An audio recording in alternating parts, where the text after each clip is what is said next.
Thank you for watching this weekly storm observation forecast for the central US. This is week 4, covering the period April 3rd through the 9th. If you're new to the channel, SKYDRAMA is run by myself, Andrew Pritchard. SKYDRAMA is just the umbrella name that all of my severe weather content lives under. I'm a meteorologist and storm chaser born and raised in the American Midwest. My day job is senior meteorologist for Nutrient Ag Solutions, where my focus is on forecasting short-term, high-impact weather events and their impact to agriculture in the US and Canada. On busy severe weather days at home in central Illinois, I provide live severe weather coverage for WILL AM 580, the public broadcasting station for the University of Illinois, and my hometown, Champaign-Urbana. Marrying a day job that has me spending each day with my nose in hazardous weather forecasting with a couple decades of storm chasing experience doesn't mean I know everything there is to know about severe weather forecasting, but it has allowed me to acquire a growing mental glossary of weather patterns to avoid or to potentially take a risk on. So while it is true that these videos will focus on forecasting severe weather and tornadoes, I'm hoping to give it a bit of a twist and, as the title says, talk about the prospects for observing severe thunderstorms and tornadoes in the central US over the coming week based on what we know about the different flavors of severe weather environments we see throughout the season across Tornado Alley, including some of the storm types and storm sites you might expect to see. You've maybe heard the analogy by now comparing tornado watches and tornado warnings to cupcakes. A tornado watch is your cupcake ingredients, and a tornado warning is the finished cupcake in your hand, right? Well, not all cupcakes are created equal, and that's true for severe thunderstorms and tornadoes too. So again, by nature, these will be weekly severe weather outlook videos. But rather than be a pure severe weather outlook, I'm hoping to talk about the unique opportunities for observing different storm types and your prospects for capturing some sky drama over the next week or so. I'd like to keep it from getting too serious, so let's just have some fun on Friday nights over the next couple of months, alright?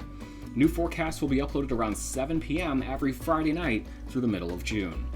Before we get going, a quick disclaimer to say that storm chasing is inherently full of risks, and you shouldn't try it without first going out with someone more experienced.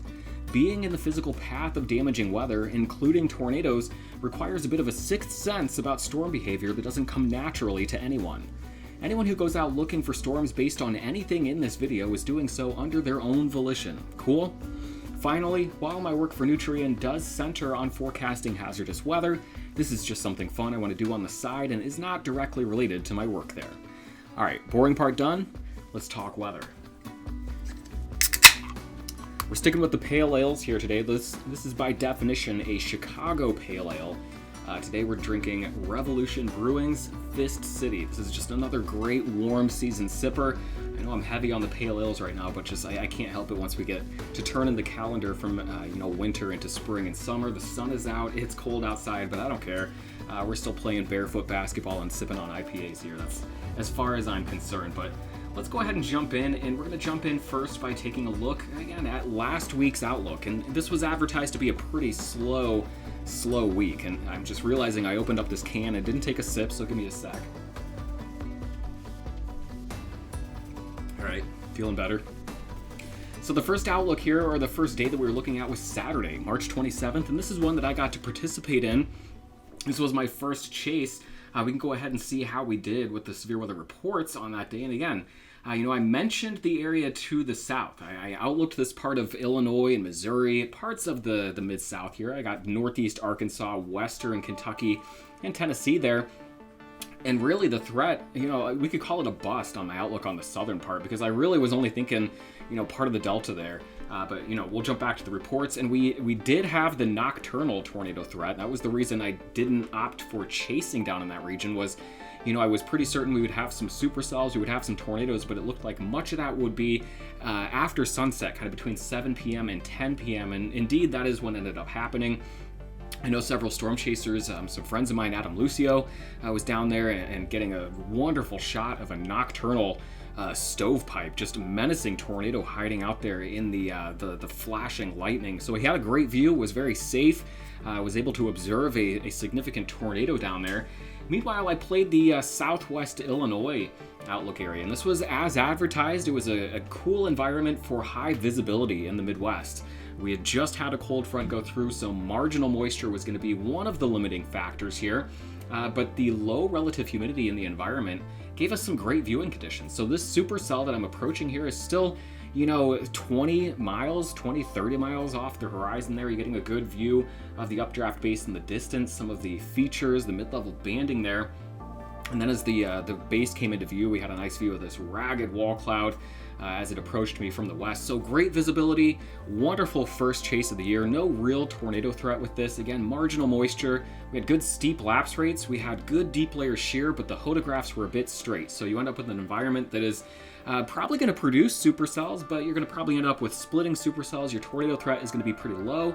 And then as expected, we saw much of the storms here growing upscale into more of a linear fashion. And then you see there were a couple tornado reports, at least one confirmed here just east of St. Louis, and that was embedded within a linear complex there. So able to spin something up there. And then you see the north reports there, the wind and the hail just a bit north of there, and that was the supercell that I was following here, kind of near Carrollton, Illinois, off towards Springfield. Good, electrified storm, high visibility for some of these bolts as well. Unfortunately, ran into a train as the storm passed me up, left me in its dust. So I took this photo kind of sarcastically, watching the storm leave me in the distance, but really, you get I'm 5 days, 6 days since this now, looking at the shot, I was like, this is actually not that bad. This is kind of nice. It's spring. We're out there looking for stormy skies, chasing this kind of thing. And, a nice casual Saturday evening drive with a sky like that, it's, hard to beat after several months of winter.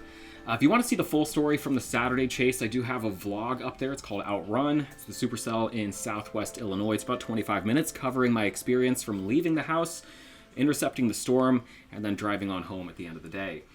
Next, we got to talk about Wednesday, March 31st. Now, this cold front was going to kind of move through. We're going to see a big midweek cold front come across the central United States.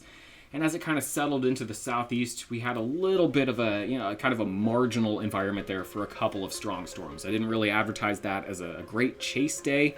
I don't think many folks were down there. And again, we had the area verify well. You can see the oval there and then the severe weather reports. But again, we're talking about scattered wind reports across Mississippi into Alabama and Georgia, into parts of the Carolinas. Don't know a lot of people who are headed down to the forests of the southeast U.S. to try and intercept some windy multi-cell storms. So good verification there on the area of the storms, but again, this just was never really going to be that great of a chase day. It simply was going to be a quiet week. So what do we have to look forward to? Well, we're trending back the right direction, but I don't think the upcoming week here is going to be perfect. I don't think that we're going to be turning the light switch on to a crazy week across Tornado Alley, although the Central Plains in the Midwest will again be in play for a couple of days here coming into midweek. So as we get started here, let's just begin with the visible satellite picture across North America. What's happening right now, Friday afternoon, you can see the sun starting to set on the right side of the image here from west to east. And what I want to draw your attention to first is the very cloud-free lower 48. We've got a big area of high pressure sweeping in. Just about everyone across the midsection of the country, certainly Tornado Alley into the Midwest, is looking at sunny skies for their Friday, although it is quite chilly out there compared to where we should be here on the second day of April. So a lot of sunshine, cooler temperatures. You can see the cold front moving across the Gulf of Mexico. So we've effectively wiped out the Gulf of deep moisture. So while there are opportunities for thunderstorms here as we head into the weekend, first in the southern plains, and then as we get into Sunday and Monday across parts of the upper Midwest, we are again starting from scratch, which is not unusual here in the months of March and April. These big sweeping cold fronts, they do happen, but that's what we're looking at right now. So the moisture has been pushed all the way down here to the Caribbean, and then as we head into the weekend, we'll start to get return flow coming up here from the western Gulf into the southern plains, being drawn northward into the central plains as we head into midweek. And that's going to be in response to this storm system right here, making its way across the Pacific Ocean just off the coast of British Columbia. It's going to start a multi-day journey down the coast here, coming into the Pacific Northwest. And then as we get into kind of Monday and Tuesday, we'll see this wave begin to move into the central plains and off into the Midwest. And that's where we'll end up with a couple of days with opportunities to observe some strong storms in the central part of the United States. Now, where are we talking about? Let's pull up this week's outlook. All right, and so this week, I mentioned we'll have opportunities for storms in the southern plains as we get into tomorrow afternoon. We'll also have an opportunity for some probably nocturnal storms in the upper Midwest as we get into Sunday night. But again, both these threats going to be very low, probably not even talking about a marginal risk here. Marginal certainly on the high side, and then also not likely talking about much in the way of organized storms during daylight. I think especially when we talk about the risk in Minnesota and Wisconsin, that's going to be late in the day Sunday after sunset getting into the overnight, but maybe looking at some rumbles of thunder for our friends in the upper Midwest. The first real severe weather threat, and this is going to be a real marginal day, it's going to be Tuesday, April 6th, and I'm looking at portions of Nebraska and Kansas. And I'm looking at, again, probably late in the day, maybe the risk of a couple of supercells, but I think more likely we're just looking at scattered severe storms developing late in the day into the early overnight along the cold front here. So some localized, chasing opportunities here, maybe for folks who live in the region. I don't think this is going to be a day that we're going to see people, driving overnight for to get into position for, a high likelihood for visible tornadoes. Still several days out, so some of the specifics there could certainly, sway things from whether there's at least a small tornado risk to maybe none at all. Right now, I'm leaning towards probably not looking at a tornado risk, and then also probably looking at much of the severe weather threat being late in the day, if not overnight, along that cold front, then moving kind of along the Nebraska-Kansas border. The next day, this is what I think that is probably going to offer up the best chance for chasing and observing supercells and maybe a low-end tornado threat, and I think that that's going to be maximized kind of where the states of Iowa, Missouri, and Illinois come together as this wave begins to swing out. It really doesn't have a perfect look for Wednesday either, this low. The trajectory is a little bit weird, and it also closes off pretty quickly as we get into midweek. And so if you go back to, I think it was the first episode in this series, going back to mid-March, you can hear about my issues with closed lows. You just don't end up with the right overlap. You maybe end up overlapping, some of those. You've got an environment that wants to produce, some storms, maybe wants to produce a localized severe weather risk, but you just don't have everything there to come together for, a real beautiful supercell and tornado risk. Thursday, the next day, even lower confidence here between the European and the GFS, how they want to handle this system. I think there's going to be a low-end risk for some storms, potentially in the Mid-South and the Southeast, but I think this may extend back into portions of eastern Texas as well as we get into Thursday. So low confidence here. Again, this is a tricky area to chase, and if we're not looking at a real high-end tornado risk, I would imagine not a lot of people are going to be chasing it, but we'll take a look at it anyway as we get into some of the data here. So we've looked at the satellite. Let's take a look at some of the forecast information we've got as we head into the middle part of the week and start to work in at least a low-end risk for observing some strong storms. Okay, let's start big picture. We're looking at the 500 millibar wind speeds here, and we're looking across North America. So we'll focus in on the central U.S. right here. This is the wave that makes its way in as we get into midweek. So it's all the way up here, kind of off the coast of British Columbia right now, and then we'll make its way down the west coast into the Pacific Northwest, across the northern and central Rockies, and then begin to bring in that severe weather risk to the central U.S. midweek. This is the departing system here that just dragged the big cold front through the region, so temperatures. Let's take a look at those temperature anomalies. You'll see the big area of cooler temperature anomalies across the midsection of the country right now, and there it is again across, moving off to the east. This is at least, it's a dramatic but brief shot of cold air. We're already starting to moderate across the northern and central plains, but let's jump back. Let's look at those wind speeds once again and just go quickly through the next 6 to 7 days. Again, watch the wave right here make its way down to the Pacific Northwest. This is as we get into the overnight tonight. Now we're into Saturday. We're getting into Sunday. We've got ridging across the midsection of the U.S., so warming up quickly, warm and dry across the midsection of the U.S. Through the weekend. A lot of sunshine for us in Tornado Alley this weekend and probably early next week as well. So now our system making its way through the Pacific Northwest as we get into Monday. This is Monday evening. This is now Monday night, Tuesday morning, and now we're getting into Tuesday afternoon and evening. The area of low pressure, the upper level low, now making its way through the northern Rockies. We've got, we're going to be setting up an environment, priming it here across Nebraska and Kansas for some late in the day, probably overnight thunderstorms, maybe a few of those turning severe as well. Now this wave continues to move on into the midsection of the country as we get into Wednesday. This would be 7 p.m. on Wednesday now. The low beginning to swing through the central plains. We're going to be looking ahead of that in the exit region. This is where we'd be looking for that severe weather threat to maximize as we get into Wednesday afternoon and evening. There will be some risk for strong storms as you follow the front down here into parts of the Mid-South, but you've got worse terrain and I've got less confidence and there being an organized severe weather, organized tornado and supercell threat down there as well, a little bit further away from the upper level energy. This one continues on moving. We're getting into Thursday now. Thursday evening, the low is closed off. We've got the northern stream up here. We've got our closed low kind of meandering around the upper Midwest. Wherever that front is, we will have a risk for some strong storms along it. Anywhere from eastern Texas back into the mid-south on Thursday evening. But again, I expect that to be rather disorganized, and we'll talk about why as we jump in a little bit closer here. So let's go ahead and look at the U.S. now. Let's take it out of the North American view, and let's actually focus in on the days that we're looking at, a thunderstorm risk across the midsection of the country. So as we head through the weekend, again, this will be Sunday, 7 p.m. We've got ridging across the midsection of the U.S. We can take a look at the 500 millibar height anomalies. Again, that ridge axis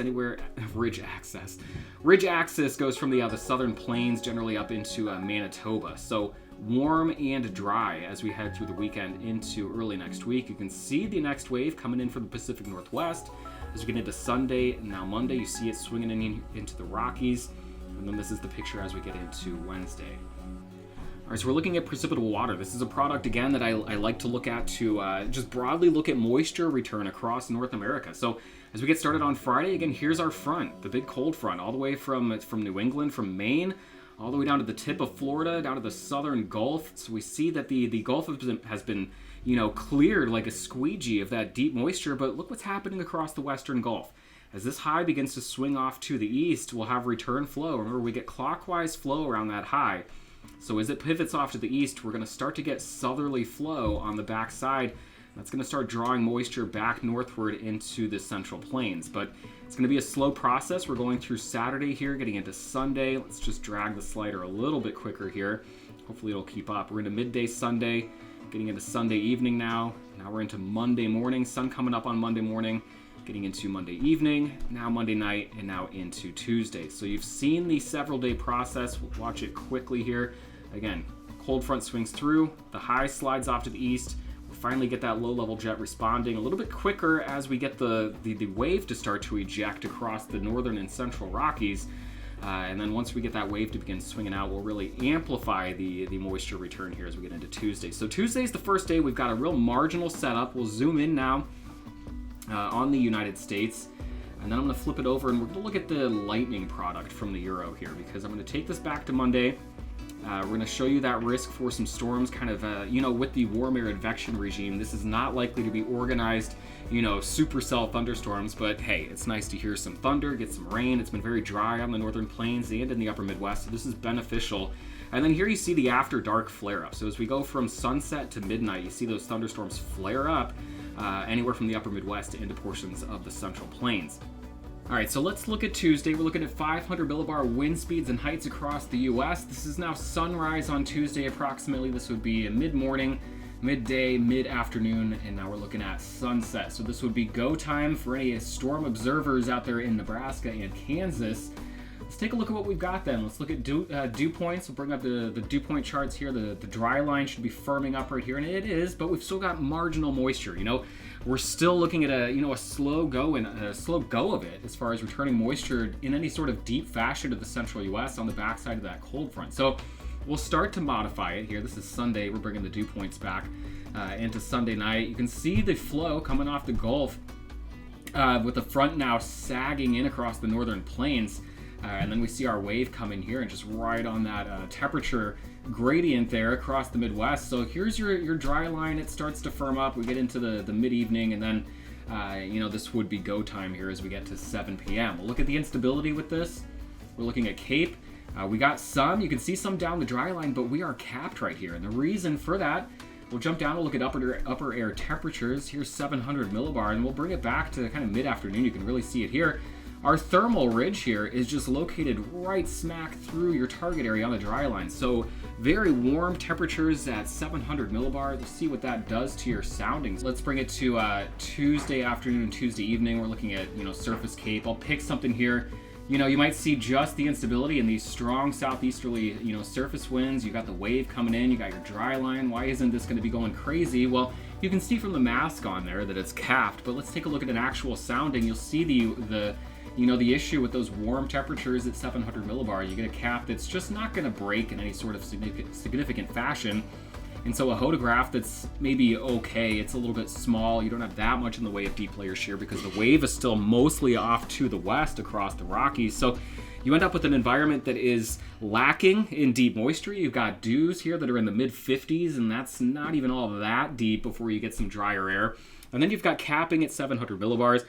So you're looking at meager moisture, a capped environment, and then, you know, the upper level support still lagging across the Rockies. So everything coming together for a post-sunset kind of elevated storm risk across the region. So let me bring back the Euro. We'll bring it over here looking at the precipitation, surface level pressure and precipitation, and you'll see exactly that mid-afternoon. Then we get into about 7-10 p.m.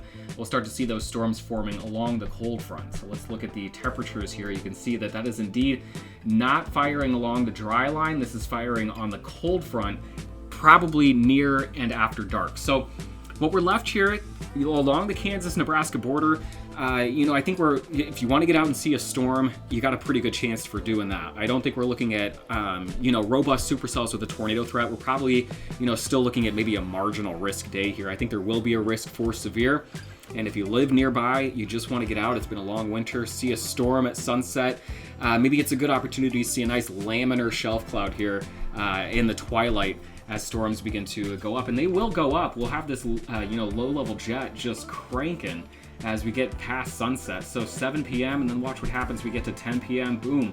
That will feed storms here across parts of Nebraska into maybe northeast Kansas, off into Iowa and Missouri as we head through the overnight. We can flip it over, looking at the lightning, and then certainly, as we get towards sunset and then into the overnight, I'll watch for scattered storms to be tracking across Nebraska, Kansas, and then into Missouri and Iowa. So wouldn't call it great, but it's something. It's another one of those, it's been a long time. If you live nearby, maybe it's an opportunity to see a storm. I don't think this is a high-end supercell and tornado observation day. I think it's a good day to get a shot of a shelf cloud, maybe some lightning photos as storms go up, riding that low-level jet on the cold front after dark. Now, here's part of the problem as we get into Wednesday. Wednesday's what I think is maybe the best severe weather day, the best storm chasing, the best storm observation day. So we get going into midday, though, we're going to be looking at a lot in the way of rain, thunderstorms, cloud cover across what would be the prime target region here. So this is midday, 4 p.m., getting into 7 p.m. now, and you never see the dry slot. You never see a real clear slot opening up here to allow for sunshine and destabilization. So let's back it up. Let's talk about what happens then. We'll look at our upper level wave. We'll go back to 500 millibar, kind of start in the mid levels here. We'll bring it on back. This wave continues to move off from the Rockies into the Central Plains overnight, Tuesday night. This is Wednesday morning. This is noon on Wednesday, getting into mid-afternoon, and then taking it into Wednesday evening. So here's our upper level low. It's beginning to close off across the northern plains into the upper Midwest. We've got the exit region of our jet streak here, a little curved jet streak punching into Iowa, Missouri, and Illinois. This is where my attention goes. We can look at the vorticity there here at 500 millibars as well. And again, you're starting to get a stacked low here, but you've got a little bit of positive vorticity advection right in this area here, Iowa, Missouri, and Illinois, late in the day into the early evening. We'll look at the moisture here, the dew points. Again, a nice feed of, this would be deep moisture, so unlike a week ago, March 27th, with that risk in Iowa, Illinois, and Missouri, we're not going to be probably talking about a moisture-starved environment so much as we are going to be talking about the problems that come with a system that's trending toward becoming closed. We're not going to have the best overlap in severe weather ingredients. We're also going to be probably looking at a lot of cloud cover, limiting instability across that region. If that changes, maybe I start thinking this is a little bit more of a higher-end day across portions of the middle Mississippi Valley. But at any rate, this is what we've got. We can look at those surface winds. Our surface low, again, probably up here. This low is becoming closed off. So the surface low pretty much stacked underneath the upper level low. You can see the southerly winds out ahead of that. We'll bring it back to mid-afternoon, so we're not losing things here late in the day. But strong southerly flow. You can see the trajectory off the Gulf of Mexico. So plenty of moisture in place here. But then let's look at a couple other things. Let's look at our Cape.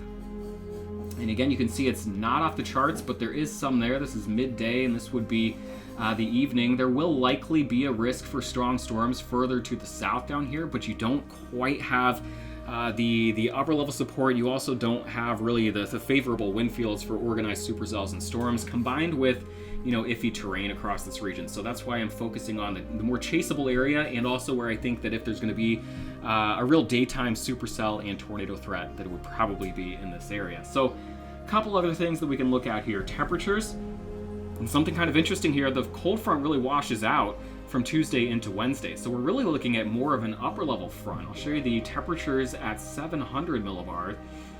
Here you go, and you can kind of see the front starting to push across Missouri and Iowa into western Illinois as we get going into Wednesday evening. But as you look at the surface, that front really washes out as we go through Wednesday. We'll bring it all the way back here to Tuesday afternoon and evening. This is where we see those thunderstorms developing on the cold front across Nebraska and Kansas during the overnight. But then as we get into Wednesday afternoon, the air mass really modifies quickly behind that cold front. So it's really more of an upper level front, a wind shift here, moving across Iowa and Missouri. You can certainly see the front with the moisture. You flip it back over and look at the dew points, you can see that front quite well. And that again is where I would expect maybe a few severe storms and the potential for some supercells and maybe a low tornado risk with this one. I think the tornado risk is not eye-popping here because you don't end up with the real favorable photographs. And again, we'll look at some of the wind fields. Let's go top down. So let's go all the way up to 300. And again, it's not the best wave. It's started to close off. We don't have a real strong wave here at 300 punching into western Illinois. 500, you see it a bit better. It is starting to close off though. We'll go up to 700. Where is that strong flow? It's going to be again right in this kind of area. So not the worst thing in the world. We'll look at 850. Where's our low level jet?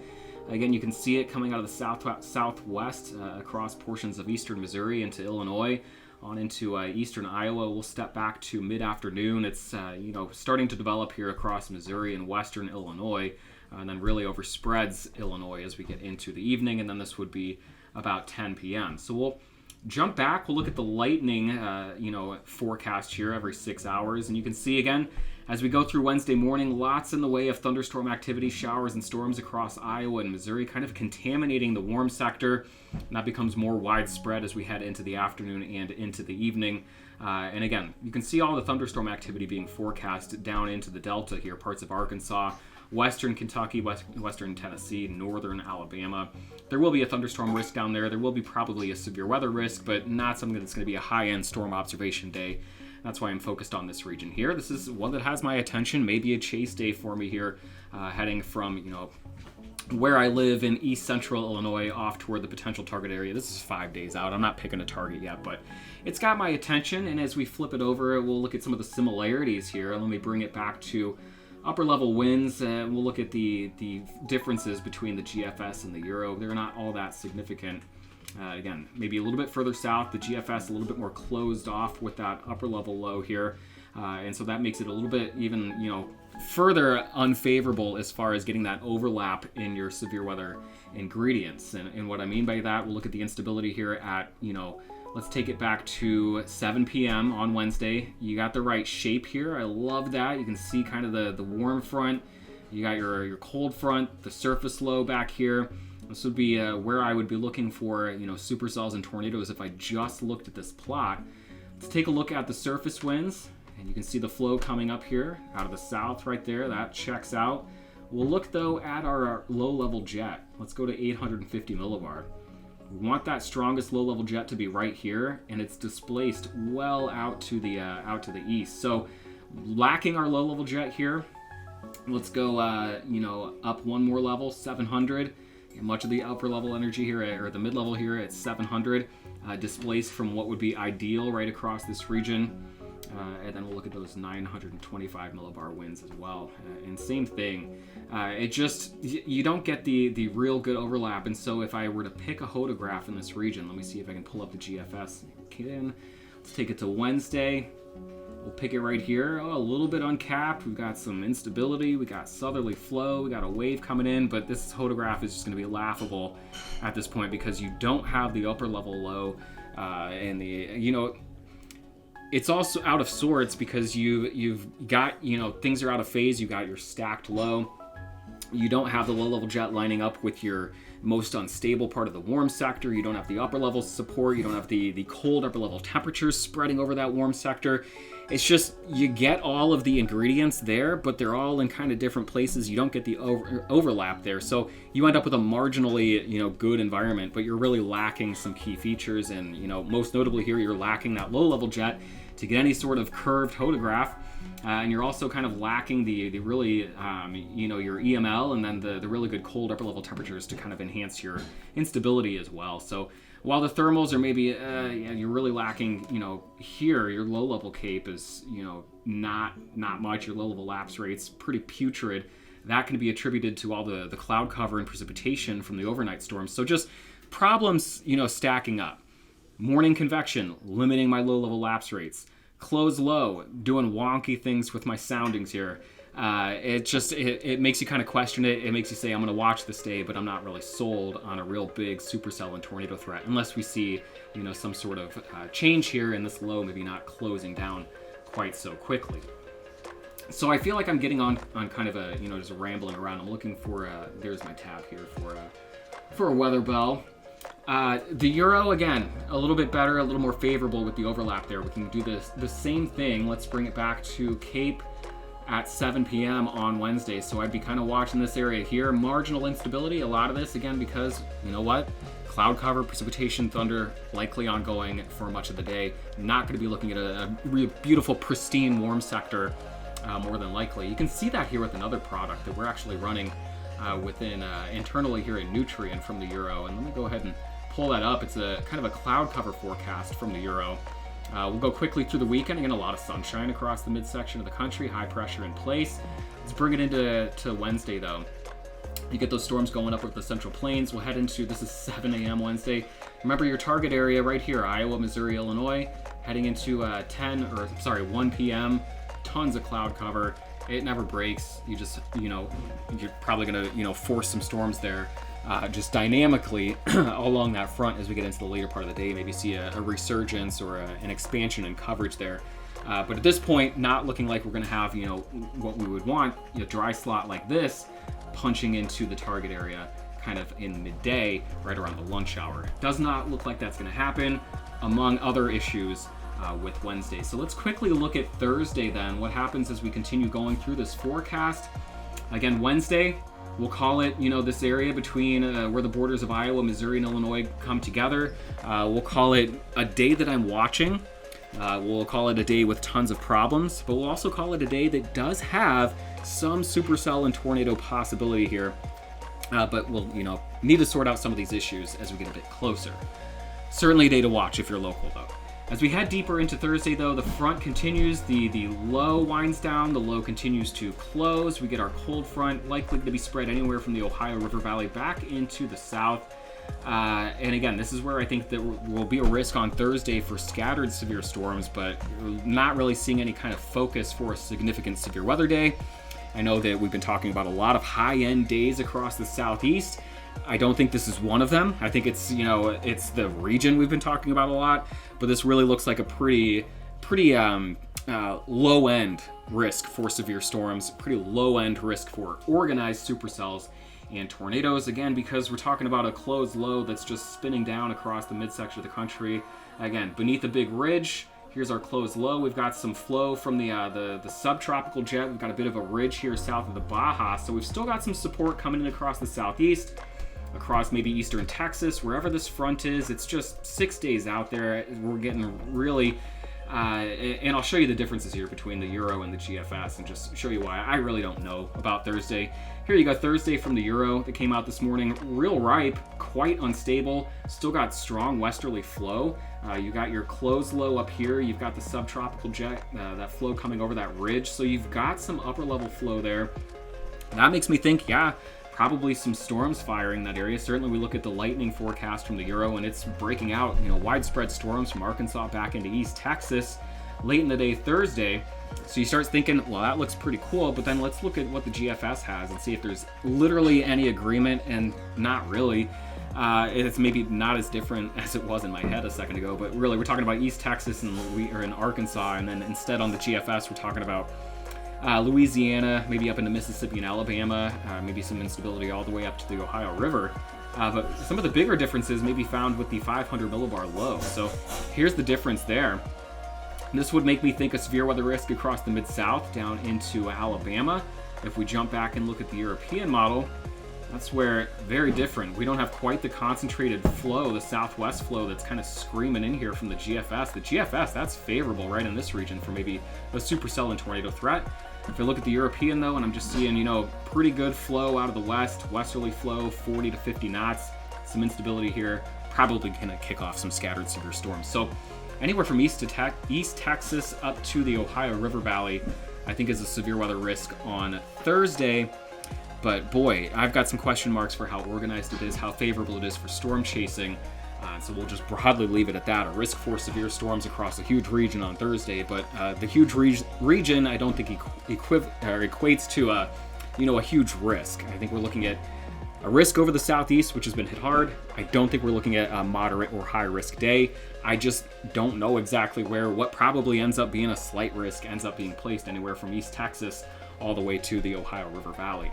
So really, as we get out to next weekend, very little to no agreement between the Euro and the GFS. So this is what we've got from the European model. Next Sunday morning, April 11th, we kind of got this elongated area of stronger flow south of a kind of a closed low across the Canadian prairie. So strong flow from the Pacific Northwest into the upper Midwest. We've got kind of this weaker low meandering through the southeast. As we flip it over and look at the GFS at the exact same time, which that is not the exact same time. We'll flip it over and look at the correct run here, and then we'll take it to Sunday, the 11th of April. And again, remember the Euro, strong flow from the Pacific Northwest across the upper Midwest with that low across the prairie. Don't have that. Remember that little kind of weaker system across the southeast. Don't have that. So as we get out 7 days into the future, very chaotic pattern, one that's really needing some ironed out. It does look like the midsection of April may hold, some favorable, at least, periodic severe weather risks. But at this point, I wouldn't even dare, try and jump in and talk about any of the dates there. So let's just take one last look at the forecast that we put together for the coming week. And again, we're looking at Tuesday, April 6th. Likely, late in the day after sunset risk, probably going to be photographing shelf clouds in that area. Wednesday, maybe looking at a risk for some supercells, a low-end tornado threat, but likely looking at cloud cover, hampering destabilization. We've got a low that's wanting to close off across the central U.S., so we end up with, maybe an unfavorable overlap with some of the wind fields, some of our other ingredients. And then Thursday, low confidence anywhere from East Texas to the Ohio River Valley, looking at a risk for some severe storms. So not the best week, but we will have some severe weather events to talk about as we get into midweek. And then as we get to next Friday, potentially looking at a more active mid-April. We'll just have to see how things shake out this week first. So good luck to you. If you're in the Central Plains, go ahead, try your luck in, Nebraska and Kansas there. And then I would love to be out on Wednesday. We'll just see what that risk looks like as we get a little bit closer. So have a wonderful Friday, a great weekend. Enjoy the sunshine and the mild temperatures. We'll see what we get as we head into midweek.